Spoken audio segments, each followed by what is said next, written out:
നമസ്കാരം, ഏവർക്കും മന്ത്രാക്ഷരിയിലേക്ക് സ്വാഗതം.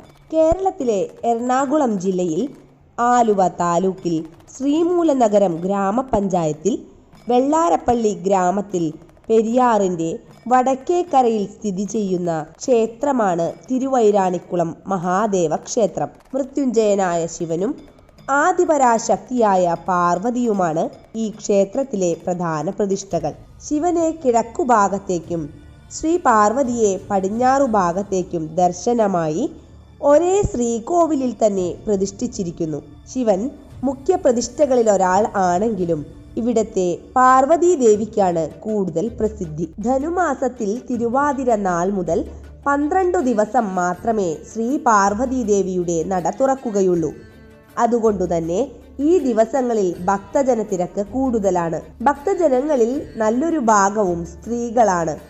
തന്മൂലം ഈ ക്ഷേത്രത്തിന് സ്ത്രീകളുടെ ശബരിമല എന്നൊരു അപരനാമവും ഉണ്ട്. ശിവന് കുംഭമാസത്തിൽ തിരുവാതിര ആറാട്ടായി 8 ദിവസത്തെ ഉത്സവമാണുള്ളത്. ഇവിടെ കൂടാതെ ശിവരാത്രി, നവരാത്രി, മണ്ഡലകാലം തുടങ്ങിയവയും ഇവിടുത്തെ പ്രധാന വിശേഷമാണ്.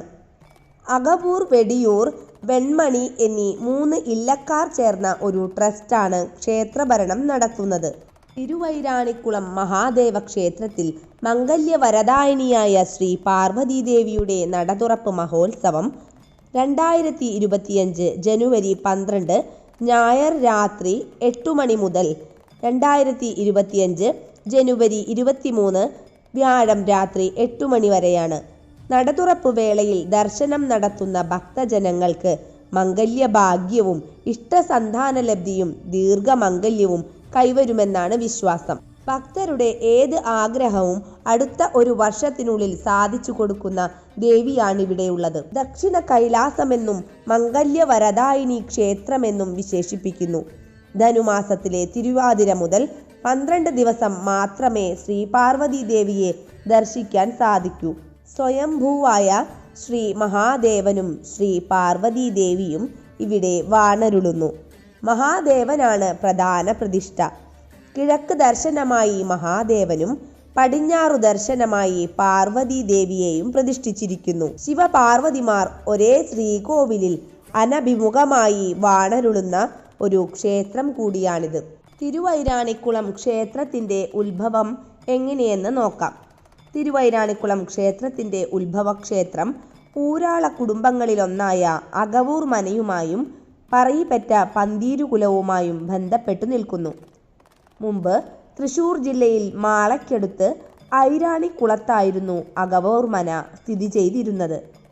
അകവൂർ മനയിലെ നമ്പൂതിരിമാരാണ് ആ നാട് മുഴുവൻ അടക്കി ഭരിച്ചിരുന്നത്. ഐരാണിക്കുളത്തെ പ്രസിദ്ധമായ മഹാദേവ ക്ഷേത്രത്തിൻ്റെ ഉടമസ്ഥരായിരുന്നു അവർ. നിത്യേന അവിടെ ദർശനം നടത്തിപ്പോന്നു. കാലാന്തരത്തിൽ കുടുംബത്തിലുണ്ടായ ചില പ്രശ്നങ്ങൾ നിമിത്തം അകവൂർ മനയിലെ ഒരു ശാഖ പിരിഞ്ഞു പോകുകയും അവർ വെള്ളാരപ്പള്ളിയിൽ പെരിയാറിൻ്റെ കരയിലായി പുതിയ ഇല്ലം പണി കഴിപ്പിച്ച് അവിടെ സ്ഥിരതാമസമാക്കുകയും ചെയ്തു. അക്കാലത്താണ് പറയിപ്പറ്റ പന്തീരുകുലത്തിലെ അംഗമായ ചാത്തൻ മനയിലെ ആശ്രിതനായി കടന്നു വരുന്നത്. പറയിപ്പറ്റ പന്തീരുകുലത്തെക്കുറിച്ച് പ്രസവിച്ച മക്കൾക്കെല്ലാം വായുണ്ടോ എന്ന് ചോദിച്ച ശേഷം വാ കൊടുത്ത ദൈവം അവർക്ക് ഇരയും കൊടുത്തുകൊള്ളുമെന്ന് പറഞ്ഞ വരരുചിയെക്കുറിച്ച് കേൾക്കാത്തവരായി ആരും കാണില്ല. വരരുചി എന്ന ബ്രാഹ്മണന് ചണ്ടാലയായ ഭാര്യയിൽ ജനിച്ച 12 മക്കളിൽ ഒരാളാണ് ചാത്തൻ. ചാത്തൻ എന്ന് പേരുള്ളതിനാൽ അദ്ദേഹം താണജാതിക്കാരനാണെന്നും കരുതിയിരുന്നു. തമ്പുരാക്കന്മാരും മനകളും ജ്വലിച്ചു നിൽക്കുന്ന ആ കാലത്ത് മനയിലെ കാര്യസ്ഥനാകാൻ ഒരു താഴ്ന്ന ജാതിക്കാരന് കഴിയില്ലായിരുന്നു. എന്നാൽ അദ്ദേഹത്തിൻ്റെ പ്രാഗൽഭ്യം കൊണ്ട് മാത്രമാണ് കാര്യസ്ഥനായി തീർന്നത്. ചുരുങ്ങിയ നാളുകൾക്കുള്ളിൽ തന്നെ ചാത്തൻ മനയിലെ അംഗങ്ങൾക്കെല്ലാം പ്രിയങ്കരനായി മാറി. വെള്ളാരപ്പള്ളിയിൽ താമസമാക്കിയ ശേഷവും അകവൂർ മനയിലെ വലിയ നമ്പൂതിരിക്ക് ഐരാണിക്കുളം ക്ഷേത്രത്തോട് വലിയ അടുപ്പമായിരുന്നു. പക്ഷേ അവിടം ദൂരമായതിനാൽ അങ്ങോട്ട് പോയി വരാൻ സുഗമമായ വഴിയുണ്ടായിരുന്നില്ല. ദുഃഖിതനായ നമ്പൂതിരി തൻ്റെ ആഗ്രഹം ചാത്തനോട് പറഞ്ഞു. നമ്പൂതിരിയുടെ ദുഃഖം മനസ്സിലാക്കിയ ചാത്തൻ കരിങ്കല്ലുകൊണ്ട് ഒരു തോണിയുണ്ടാക്കി. തുടർന്ന് ദർശനം നടത്തുന്ന വേളയിലെല്ലാം ആ തോണിയിലേറിയും നടന്നുമാണ് നമ്പൂതിരി പോയി വന്നിരുന്നത്.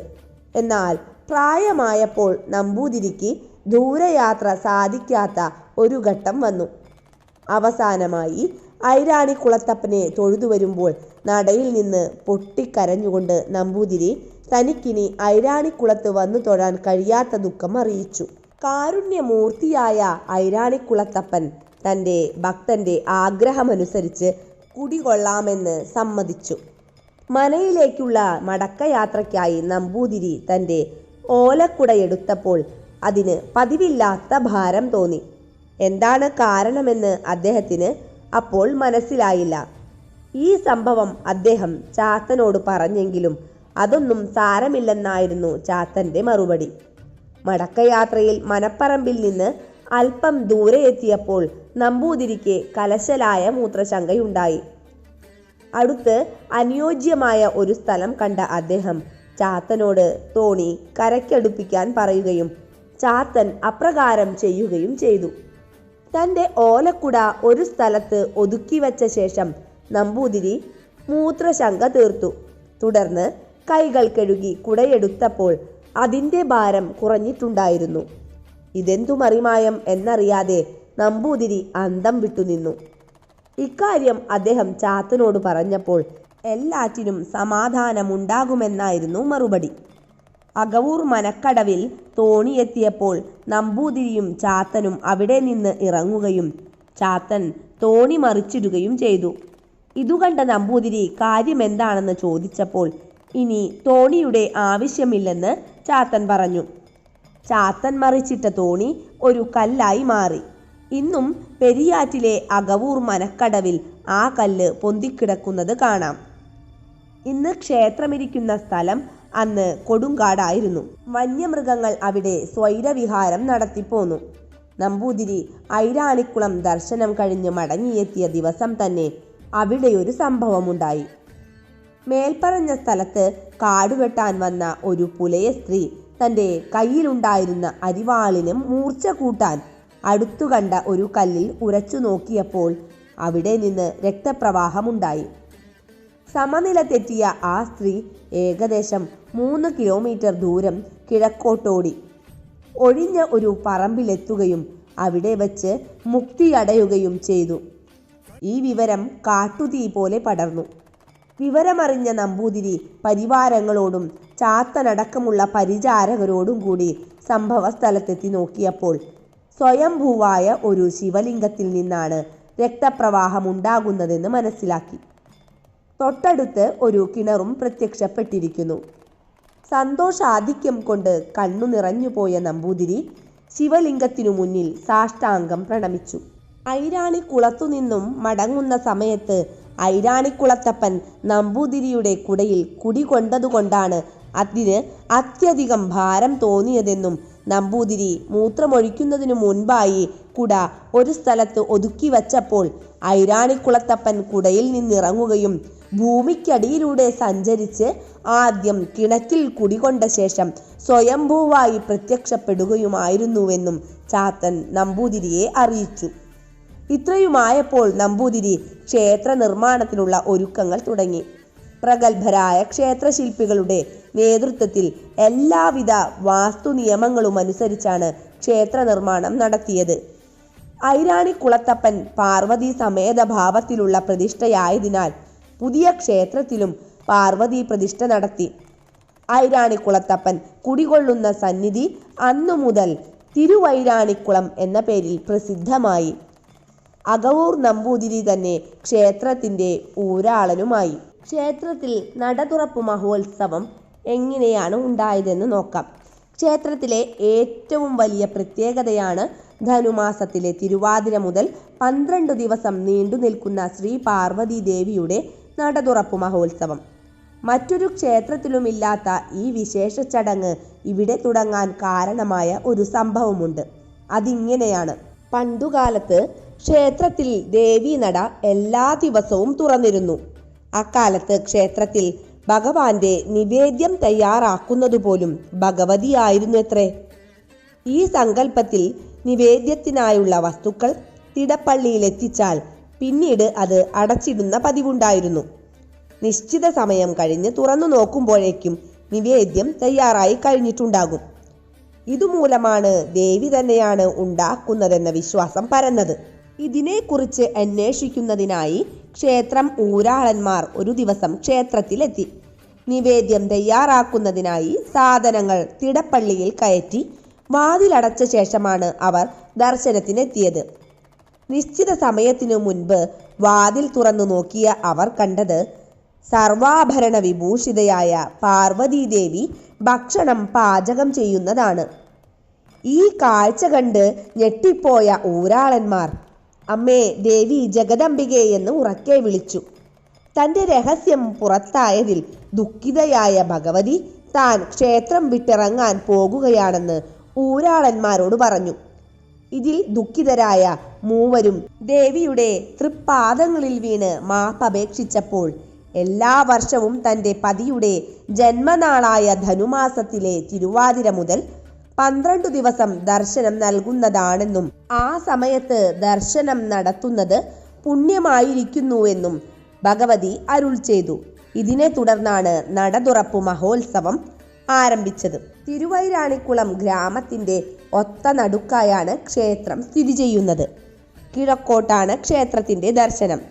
കേരളത്തിലെ ഏറ്റവും വലിയ നദിയായ പെരിയാർ ക്ഷേത്രത്തിൽ നിന്ന് 500 മീറ്റർ തെക്കുമാറി ഒഴുകുന്നു.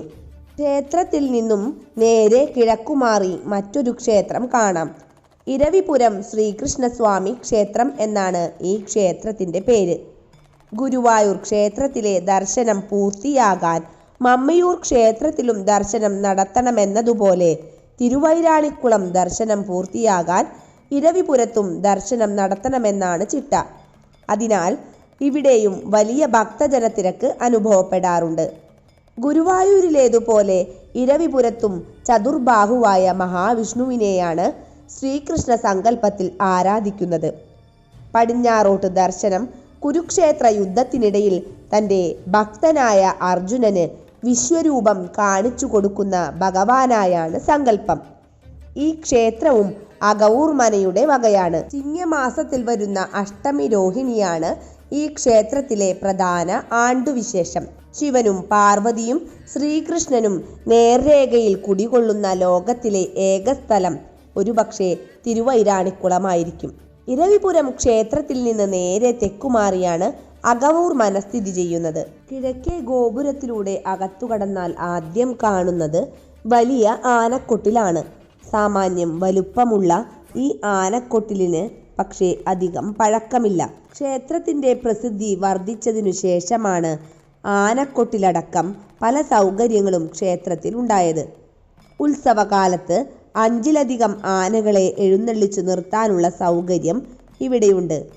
ആനക്കൊട്ടിലിനപ്പുറത്താണ് ഭഗവദ്വാഹനമായ നന്ദിയെ ശിരസിലേറ്റുന്ന ചെമ്പുകൊടിമരം സ്ഥിതി ചെയ്യുന്നത്. ഏകദേശം 70 അടി ഉയരം വരുന്ന ഈ കൊടിമരത്തിനും പഴക്കം കുറവാണ്. തെക്കുകിഴക്കേ മൂലയിൽ അടുത്തടുത്തായി സതീദേവിയുടെയും ഭദ്രകാളിയുടെയും പ്രതിഷ്ഠകൾ കാണാം. ശിവഭഗവാന്റെ ആദ്യ പത്നിയായ സതീദേവിയുടെ പ്രതിഷ്ഠ ഈ ക്ഷേത്രത്തിൻ്റെ വിശേഷാൽ പ്രത്യേകതകളിലൊന്നാണ്. അപൂർവമായി മാത്രമേ സതീ പ്രതിഷ്ഠകൾ ഉണ്ടാകാറുള്ളൂ. ദക്ഷ പ്രജാപതിയുടെ പുത്രിയായിരുന്ന സതി പിതാവിൻ്റെ അന്ധമായ അഹങ്കാരത്തിൽ ശിവകോപം താങ്ങാനാകാതെ യാഗാഗ്നിയിൽ ചാടി ആത്മാഹൂതി ചെയ്യുകയും തുടർന്ന് ഹിമവാന്റെ പുത്രിയായ പാർവതിയായി പുനർജനിക്കുകയും ചെയ്തു എന്നാണ് പുരാണം. യാഗാഗ്നിയിൽ പൂർണ്ണമായി ദഹിക്കാതിരുന്ന ദേവിയുടെ ശരീരമെടുത്ത് ഭഗവാൻ സംഹാര താണ്ഡവം തുടങ്ങുകയും അപ്പോൾ മഹാവിഷ്ണു ഭഗവാൻ സുദർശന ചക്രം പ്രയോഗിച്ച് ദേവിയുടെ ശരീരഭാഗങ്ങൾ കഷ്ണങ്ങളാക്കുകയും അവ ഓരോ സ്ഥലത്തായി ചെന്നു വീഴുകയും അവിടെയെല്ലാം ശക്തിപീഠങ്ങൾ ഉണ്ടാകുകയും ചെയ്തു എന്നും കഥയുണ്ട്. ഇതനുസരിച്ച് ദേവിയുടെ താലി വീണ സ്ഥലമാണത്രേ തിരുവൈരാണിക്കുളം. പാർവതി നട 12 ദിവസമേ തുറക്കാറുള്ളൂവെങ്കിലും സതീനട എല്ലാ ദിവസവും തുറന്നിരിക്കും. അടുത്ത് മേൽക്കൂരയില്ലാത്ത ഒരു തറയിലാണ് ഭദ്രകാളി പ്രതിഷ്ഠ. ശിലയിൽ തീർത്ത ഒരു കണ്ണാടി വിഗ്രഹമാണ് ഇവിടെ പ്രതിഷ്ഠ. പ്രദക്ഷിണ വഴിയുടെ പുറത്ത് തെക്കു പടിഞ്ഞാറ് ഭാഗത്ത് കിഴക്കോട്ട് ദർശനമായി അയ്യപ്പസ്വാമിയുടെ പ്രതിഷ്ഠയുമുണ്ട്. 1.5 അടി ഉയരമുള്ള ഇവിടത്തെ അയ്യപ്പ വിഗ്രഹത്തിന് ശബരിമലയിലെ വിഗ്രഹവുമായി നല്ല രൂപസാദൃശ്യമുണ്ട്. മണ്ഡല മകരവിളക്കുകാലത്ത് ശബരിമല തീർത്ഥാടകർ ധാരാളമായി തിരുവൈരാണിക്കുളത്ത് ദർശനത്തിനെത്താറുണ്ട്. ശബരിമല യാത്രയിലെ പ്രധാന ഇടത്താവളങ്ങളിലൊന്നാണ് തിരുവൈരാണിക്കുളം ക്ഷേത്രം. ശബരിമല തീർത്ഥാടകർക്ക് വിരിവയ്ക്കാനും വിശ്രമിക്കാനുമെല്ലാമുള്ള സൗകര്യങ്ങൾ തിരുവൈരാണിക്കുളം ദേവസ്വം ഒരുക്കാറുണ്ട്. വടക്കുഭാഗത്തെ പ്രദക്ഷിണ വഴിക്കകത്ത് കിഴക്കോട്ടു തന്നെ ദർശനമായി മഹാവിഷ്ണു ഭഗവാന്റെ പ്രതിഷ്ഠയുള്ള ശ്രീകോവിലുണ്ട്. മറ്റുള്ള ഉപദേവതകളെക്കാൾ പ്രാധാന്യം ഇവിടെ മഹാവിഷ്ണുവിന് നൽകി വരുന്നു. പ്രധാന പ്രതിഷ്ഠയോളം തന്നെ പഴക്കം ഈ മഹാവിഷ്ണുവിനുണ്ടെന്നാണ് പറയപ്പെടുന്നത്. മഹാവിഷ്ണു ശ്രീകോവിലിനു മുന്നിൽ പ്രത്യേകം മുഖപ്പ് പണിതിട്ടുള്ളത് ക്ഷേത്രത്തിന്റെ പ്രാധാന്യത്തിന്റെ പ്രതീകമായി കണക്കാക്കുന്നു. കിഴക്കേ ഗോപുരത്തോട് ചേർന്ന് വടക്കുഭാഗത്ത് നാഗപ്രതിഷ്ഠ കാണാം. പരിവാര സമേതരായ നാഗങ്ങളുടെ അപൂർവ പ്രതിഷ്ഠയാണിത്. നാഗരാജാവായ വാസുകിക്ക് പ്രാധാന്യം നൽകുന്ന ഇവിടെ കൂടാതെ നാഗയക്ഷിയും നാഗചാമുണ്ടിയുമടക്കമുള്ള എല്ലാ നാഗങ്ങൾക്കും സ്ഥാനമുണ്ട്. എല്ലാ മാസവും ആയില്യം നാളിൽ പ്രത്യേക പൂജകൾ നടത്താറുണ്ട്. വൃത്താകൃതിയിൽ തീർത്ത സാമാന്യം വലിപ്പമുള്ള ശ്രീകോവിലാണ് ഈ ക്ഷേത്രത്തിലേത്. ഏകദേശം 100 അടി ചുറ്റളവുള്ള ഈ ശ്രീകോവിൽ കരിങ്കല്ലിൽ തീർത്തതാണ്. ഒറ്റ നിലയെ ഇതിനുള്ളൂ. അത് ചെമ്പുമേഞ്ഞിട്ടുമുണ്ട്. മുകളിൽ സ്വർണ്ണത്താഴികക്കുടം ശോഭിച്ചു നിൽക്കുന്നു. ശ്രീകോവിലിനകത്ത് 3 മുറികളുണ്ട്. അവയിൽ പടിഞ്ഞാറേ അറ്റത്തുള്ളതാണ് വിഗ്രഹം പ്രതിഷ്ഠിച്ച ഗർഭഗൃഹം. ഇത് 2ആയി പകിത്തിട്ടുണ്ട്. ഇതിൽ ഒരു വശത്ത് കിഴക്കോട്ട് ദർശനമായി സ്വയംഭൂവായ ശിവലിംഗവും മറുവശത്ത് പടിഞ്ഞാറോട്ട് ദർശനമായി പാർവതീ വിഗ്രഹവും പ്രതിഷ്ഠിക്കപ്പെട്ടിരിക്കുന്നു. ഏകദേശം 2 അടി ഉയരം വരും ഇവിടുത്തെ ശിവലിംഗത്തിന്. സ്വയംഭൂലിംഗമായതിനാൽ ഒരുപാട് ചെത്തുമിനുക്കലുകളൊന്നും നടത്തിയിട്ടില്ല. ശിവന് പ്രിയപ്പെട്ട കൂവളമാല, തുമ്പപ്പൂമാല, രുദ്രാക്ഷമാല തുടങ്ങിയവ കൊണ്ട് ശിവലിംഗത്തിന്റെ നല്ലൊരു ഭാഗവും അധിക സമയവും മൂടപ്പെട്ടിട്ടുണ്ടാകും. തൃശൂർ വടക്കുന്നാഥ ക്ഷേത്രത്തിലേതുപോലെ ഇവിടെയും ദാരുവിഗ്രഹമാണ് ദേവിക്കുള്ളത്. ഏകദേശം 3 അടി ഉയരം വരും. ചതുർബാഹു രൂപമാണ് ദേവിക്കുള്ളത്. പുറകിലെ വലതുകൈയിൽ മഴുവും പുറകിലെ ഇടതുകൈയിൽ കയറും ധരിച്ച ദേവി താഴെയുള്ള 2 കൈകളിലും വരദാഭയ മുദ്രകൾ ധരിച്ചിട്ടുണ്ട്. ദാരുവിഗ്രഹമായതിനാൽ ജലാഭിഷേകം ദേവിക്കില്ല. മഞ്ഞൾ പൊടി കൊണ്ടേ അഭിഷേകമുള്ളൂ. വിശ്വപ്രകൃതിയുടെ മൂലതേജസ്സിനെ മുഴുവൻ ആവാഹിച്ചുകൊണ്ട് ശിവപാർവതിമാർ ശ്രീലകത്ത് വാഴുന്നു. ശ്രീകോവിലിനോട് ചേർന്ന് തന്നെ തെക്കുഭാഗത്ത് പ്രത്യേകമായി തീർത്ത ഒരു കൊച്ചുമുറിയിൽ ഗണപതി ഭഗവാന്റെ പ്രതിഷ്ഠയുണ്ട്. വളരെ ചെറിയൊരു വിഗ്രഹമാണ് ഇവിടെ ഗണപതിക്ക്. 1 അടി ഉയരമേ കാണൂ. ഒക്കത്ത് ഗണപതി എന്ന സങ്കല്പത്തിലാണ് ഈ പ്രതിഷ്ഠ. ഇത്തരത്തിൽ ഗണപതി പ്രതിഷ്ഠകൾ താരതമ്യേന കുറവാണ്. ശിവപാർവതി സാന്നിധ്യത്തിലുള്ളതിനാൽ അതീവ ശക്തിയുള്ള ദേവനാണെന്നും പറയപ്പെടുന്നു. ശ്രീകോവിലിന്റെ വടക്കുഭാഗത്ത് അഭിഷേകജലം ഒഴുകിപ്പോകുന്ന ഓവുണ്ട്. ശിവക്ഷേത്രമായതിനാൽ ഇതിനപ്പുറം പ്രദക്ഷിണം നിരോധിച്ചിരിക്കുന്നു. ചെമ്പുമേഞ്ഞ നാലമ്പലത്തിന് 4 വശത്തും പ്രവേശന കവാടങ്ങൾ കാണാം. കിഴക്കുഭാഗത്ത് നിന്ന് നാലമ്പലത്തിലേക്കുള്ള പ്രവേശന കവാടത്തിന്റെ ഇരുവശവും വാതിൽ മാടങ്ങൾ കാണാം. ഇവയിൽ തെക്കേ വാതിൽ മാടം ഹോമപൂജാദികൾക്കും വടക്കേ വാതിൽ മാടം നാമജപത്തിനും വാദ്യമേളങ്ങൾക്കും ഉപയോഗിച്ചു വരുന്നു. നാലമ്പലത്തിനകത്ത് തെക്കുകിഴക്കേ മൂലയിൽ പതിവ് പോലെ തിടപ്പള്ളി പണിതിട്ടുണ്ട്. വടക്കുകിഴക്കേ മൂലയിൽ കിണറും. ഇവിടെയുള്ള കിണറിന് സവിശേഷ പ്രാധാന്യമുണ്ട്.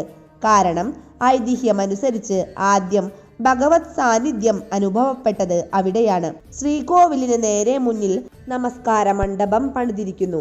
ഇതിൽ ഭഗവത് വാഹനമായ നന്ദിയുടെ ഒരു ശില്പം കാണാം. വിശേഷാൽ അലങ്കാരങ്ങളൊന്നും തന്നെ ഈ മണ്ഡപത്തിലില്ല. മറ്റു ക്ഷേത്രങ്ങളിൽ നിന്ന് വ്യത്യസ്തമായി ഇവിടെ ക്ഷേത്ര പരിസരം വൃത്തിയാക്കുന്നത് പൂജാരിമാർ തന്നെയാണ്.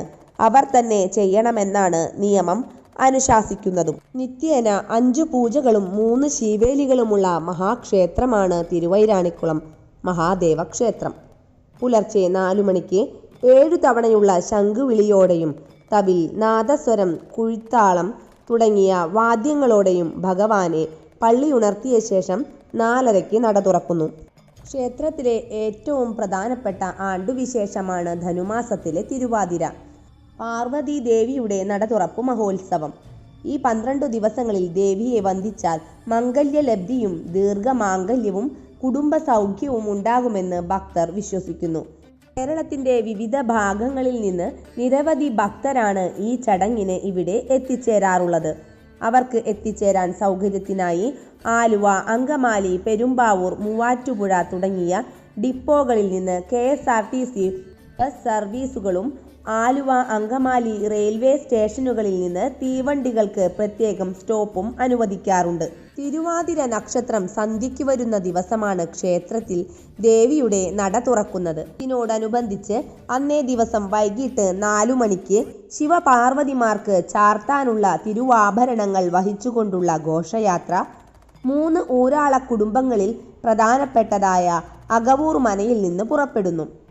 അകവൂർ മനയുടെ കുലദൈവമായ ശ്രീരാമസ്വാമിയുടെ നടയിൽ പ്രത്യേക പൂജകൾ നടത്തിയ ശേഷം അകവൂർ മനയിലെ കാരണവർ ക്ഷേത്രം ഭാരവാഹികൾക്ക് തിരുവാഭരണങ്ങൾ കൈമാറുന്നതോടെയാണ് ഘോഷയാത്ര പുറപ്പെടുന്നത്. പ്രത്യേകം തീർത്ത രഥത്തിൽ തിരുവാഭരണങ്ങൾ പ്രതിഷ്ഠിച്ച ശേഷം വാദ്യമേളങ്ങളുടെയും മുത്തുക്കുടകളുടെയും താലപ്പൊലിയുടെയും അകമ്പടിയോടെ പുറപ്പെടുന്ന ഘോഷയാത്രയ്ക്ക് വഴിയിൽ എല്ലായിടത്തു നിന്നും സ്വീകരണം ലഭിക്കുന്നു.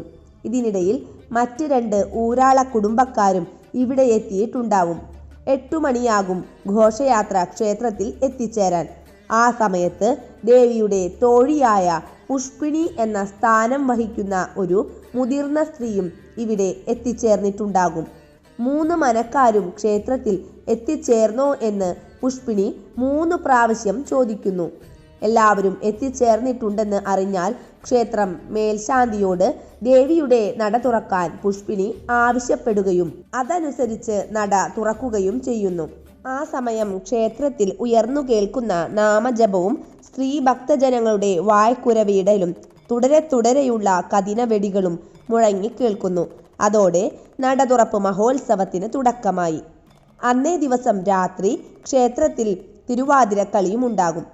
തുടർന്നുള്ള 12 ദിവസം ദേവിയെ കാണാൻ ഭക്തജനപ്രവാഹമുണ്ടാകുന്നു. അവർക്കായി നിരവധി സൗകര്യങ്ങൾ ക്ഷേത്രം ട്രസ്റ്റ് വക നടത്തിക്കൊടുക്കാറുണ്ട്. കുടിവെള്ളം, ഭക്ഷണം, വൈദ്യസഹായം തുടങ്ങിയവ അവയിൽ പ്രധാനപ്പെട്ടതാണ്. ട്രസ്റ്റിനെ കൂടാതെ നിരവധി സംഘടനകളും മുൻപോട്ട് വരാറുണ്ട്. മഞ്ഞൾ, കുങ്കുമം തുടങ്ങി നിരവധി വസ്തുക്കൾ കൊണ്ട് ദേവിക്ക് പറ നിറയ്ക്കുന്നത് ഈ സമയത്ത് അതിവിശേഷമാണ്. ഇവിടെ വന്ന് ഈ ദിവസങ്ങളിൽ ദേവിയെ തൊഴുതാൽ അഭീഷ്ടസിദ്ധിയുണ്ടായതായി പലരും അനുഭവ സാക്ഷ്യമായി പറയാറുണ്ട്. തിരുവൈരാണിക്കുളം കൂടാതെ സമീപത്തുള്ള ഇരവിപുരം ക്ഷേത്രത്തിലും ഇതേ സമയം വിശേഷാൽ പൂജകൾ നടക്കാറുണ്ട്. 12-ാം ദിവസം രാത്രി പൂജകൾ കഴിയുന്നതോടെ ദേവീനട അടയ്ക്കുന്നു. നട തുറക്കുന്ന അവസരത്തിലേതുപോലെ തന്നെയാണ് ഇവിടെയും ചടങ്ങുകൾ. 3 മനക്കാരും എത്തിച്ചേർന്നു കഴിഞ്ഞാൽ ദേവിയുടെ തോഴിയായ പുഷ്പിണി എല്ലാവരും ദർശനം നടത്തിക്കഴിഞ്ഞോ എന്ന് 3 പ്രാവശ്യം ചോദിക്കുന്നു. ദർശനം നടത്തിക്കഴിഞ്ഞെന്നു മറുപടി കിട്ടിയാൽ അവർ മേൽശാന്തിയോട് നടയടയ്ക്കാൻ ആവശ്യപ്പെടുകയും തുടർന്ന് നടയടയ്ക്കുകയും ചെയ്യുന്നു. അതോടെ 12 ദിവസത്തെ മഹോത്സവത്തിന് പരിസമാപ്തിയാകുന്നു. പിന്നീട് 1 വർഷത്തെ കാത്തിരിപ്പാണ്. നന്ദി.